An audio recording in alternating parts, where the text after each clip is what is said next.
Hey everybody, Tomas Tobacconist here again with another video on how cigars are made. Today we're going to discuss flavor. We've already covered bunching and wrapping the cigar, but before we can get to that point, we want to be able to develop the flavor of a cigar. So today's video is going to cover flavor and the anatomy of taste.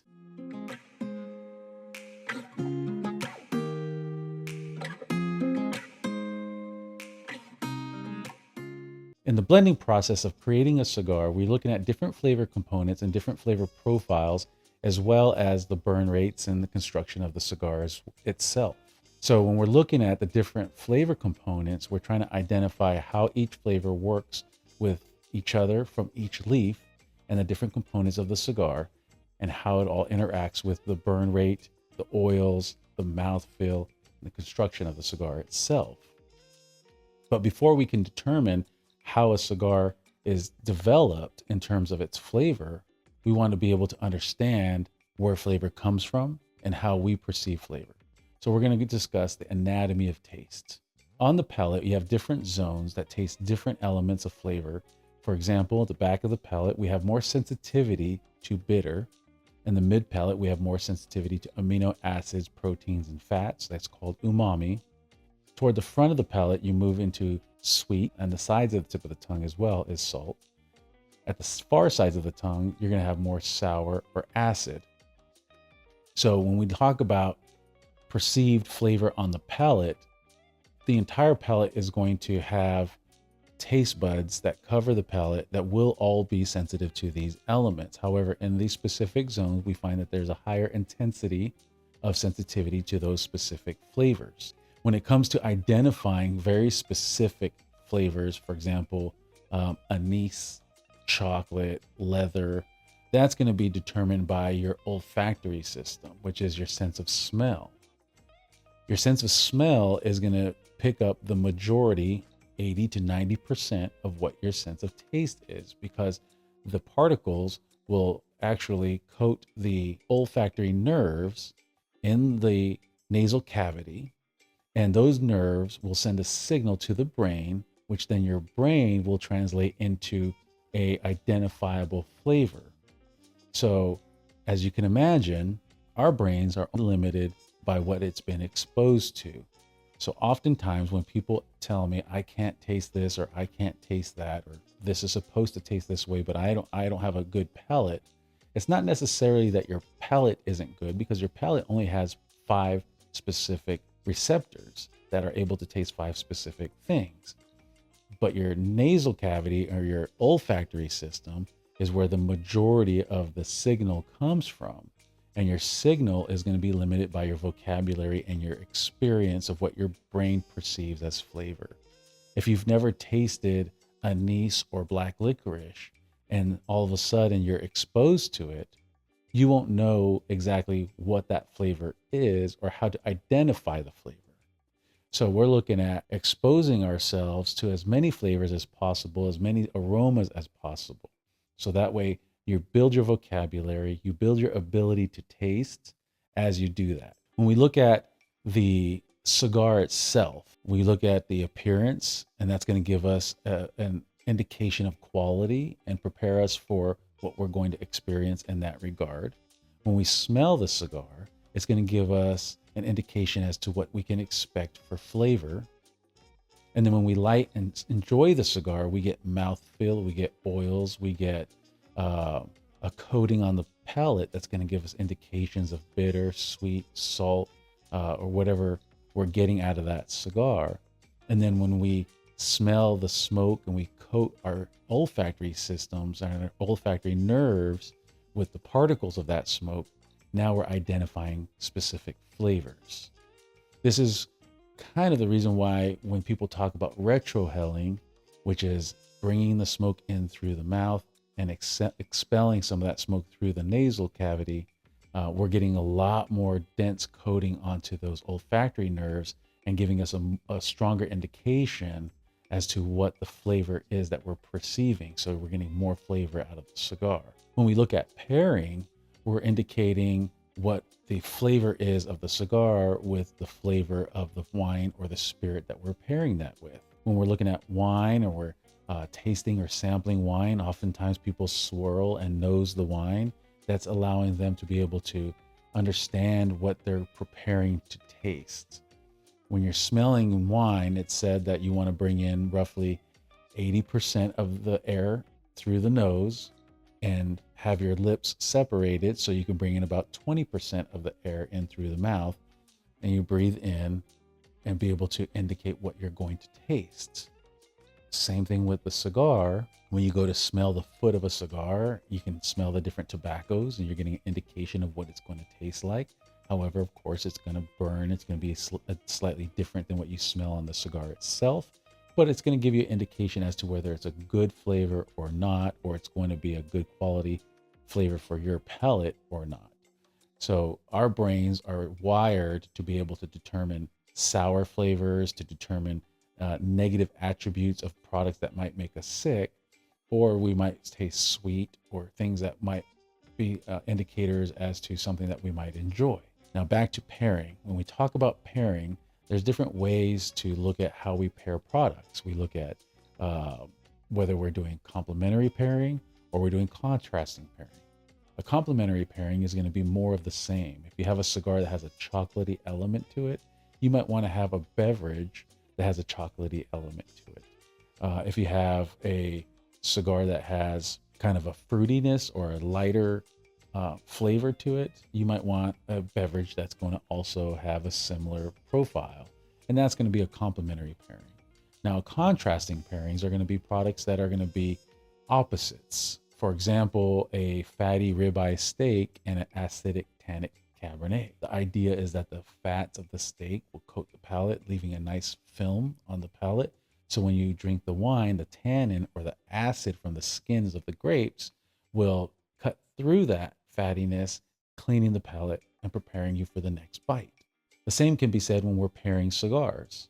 So for example, if you have beer like an IPA that has a lot of citrus and acidity to the flavor profile, we might want to pair that with a cigar that's going to be a little bit heavier, a little bit earthier, and a little bit richer flavor profile and more residual oils. So the cigar operates similar to like that fatty steak, and the beer operates similar to like that tannic Cabernet. And so when we're looking at pairings, we're understanding how we're tasting, the anatomy of the taste, and where we're tasting on the palate. And that can help inform how we want to pair that cigar. The key way I like to identify where I'm tasting in the different zones of the palate is if I'm drinking something, I'll take a drink, swallow it, and then draw in fresh air. We'll find cold spots on the palate, on the tongue. Those cold spots, almost like ice, are unactivated taste buds. And so that tells you if you're having a lot of activation and heavy coating on the back of the palate, but not at the tip of the tongue or toward the front of the palate, I might like to have a cigar that's going to be a little bit more sweet. So that way that sweetness coats the front of the palate so you get balance between the two.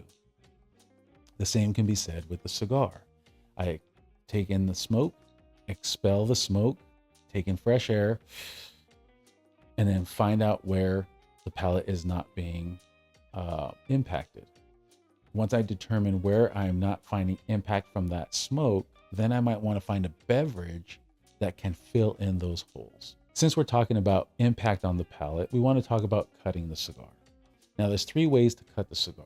You have a punch cut, like this one here, for example, which is a pretty standard punch cut. And this is going to cut a small diameter at the end of the cigar. That's going to give you a narrow stream of smoke coming through that cigar. That narrow stream will be a higher concentrated, dense smoke moving directly toward the back of the palate. So you'll pick up a little bit more bitter notes. That's going to be similar to leather, woodsiness, for example. And so if a cigar tends to be spicy and have like a spicy impact at the tip of the tongue, and you don't find that pleasant, sometimes you could do a punch cut, and that helps move the smoke further back on the palate. So your initial impact is more toward the back of the palate, less toward the front of the palate. And that spice comes more on the finish as opposed to primarily right at the tip of the tongue. The other good thing a punch can do for you is if you have a larger re-engaged cigar that has a more airy smoke, and you want to be able to get a little bit more density in that smoke, a little bit more dense mouthfeel, then you can do a punch cut, and that's going to give you a higher concentration in the smoke. Now, in that same regard, you have your straight guillotine cut. This double guillotine is going to cut the direct diameter of the cigar itself at the cap. So, for example, if you have a 60 ring gauge cigar, you're going to have a larger opening, you're going to have more smoke coming through, and it's going to be airier smoke, not as concentrated as the punch cut. This smoke is going to come right at the tip of the tongue, and that's where you're going to get that initial impact, because your draw surface is coming directly straight into the palate right at the tip of the tongue. So that can help change where you're getting that impact of flavor in terms of the cigar itself and the smoke flavor profile. So if you want to get a little bit more of a sweeter profile, you might want to do a straight guillotine on a smaller cigar, for example, to give you a little bit more of an open draw, but also move it toward the front of the palate, pick up a little bit more sweet notes to the cigar. With that being said, we also have our V cut. Now the V cut's going to give you a nice slit down the middle of your cigar to be able to give you more of a fan effect.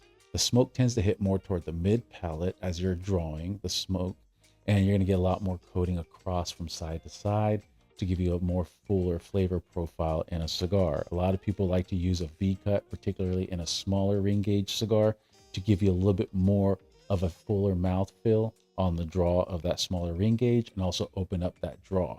So a V cut can have its place if you want a cigar to give you a little bit more toward the mid palate. You'll pick up a little bit more creaminess.